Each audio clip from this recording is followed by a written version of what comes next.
صدق الله العظيم.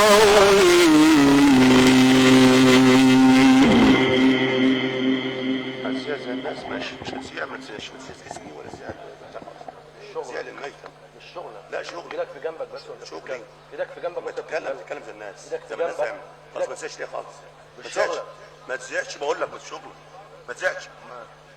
انا بقول لك ما تسيعش يا طب جدع. انا هحاسبك بقى على الزقه دي. يا جدع انت اتهبلت ولا ايه؟ حاسب مين؟ انا خلاص اتهبلت دراما لاصحاب يا المكان، جدع، عيب ما تخش دراما لاصحاب المكان، انا هحاسبك عليه.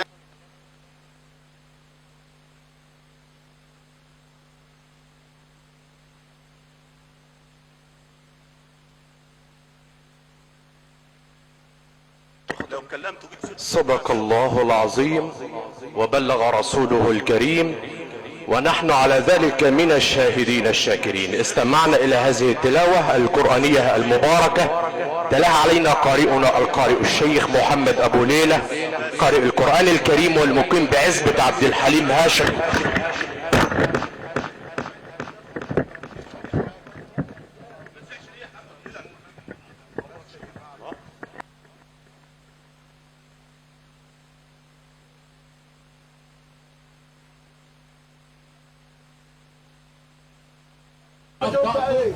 انت مالك يا عم؟ انت مال امك انت؟ فين الشبلانجه يا عم؟ ما تقولش بيعرفوا شفنا عيش. يا عم جمال يا عم بلد يا عم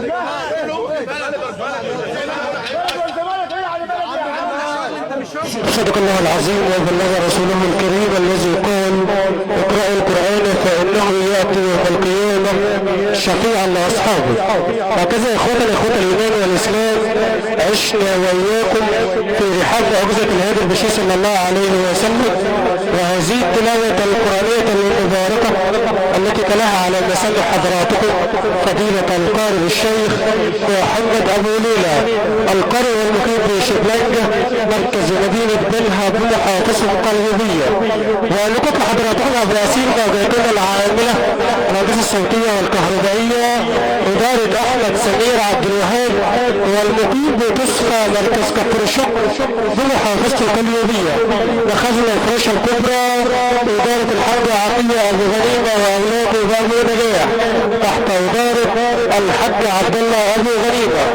خدمة فندقية ممتازة تحت إدارة أحمد سالم، والمقيم بكفر عبد السيد نوار مركز مدينة كفر الشكر بمحافظة القليوبية.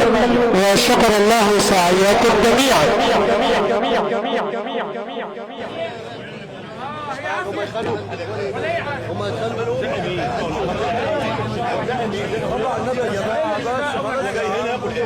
بس يا جدعان الموضوع مش مستاهل، الموضوع مش مستاهل.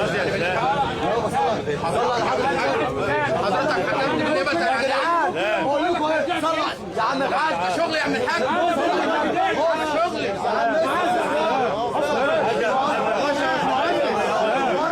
احنا مش هنبوظ الليله علينا. ده عزا وفرح. واحد بكلمه هو المفروض تقول اللي هو يقول لك عليه. خلاص يا عم محمد.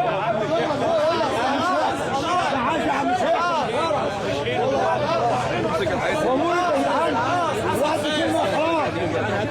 خلاص يا عم.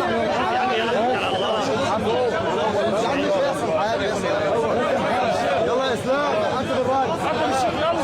حكم الشيخ يلا يا جماعه. والله ما يا عم بقى. والله ما مش وقته. والله ما يا عم ده ميتة. يا عم ده ميتة.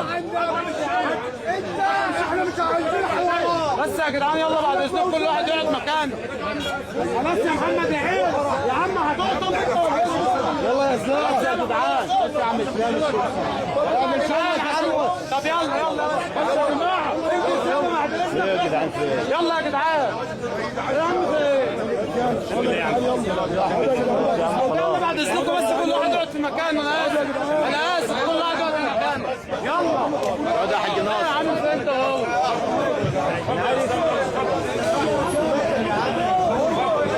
احنا اسفين يا جدعان بعد اذنكم بس. أعوذ بالله السميع العليم من الشيطان الرجيم.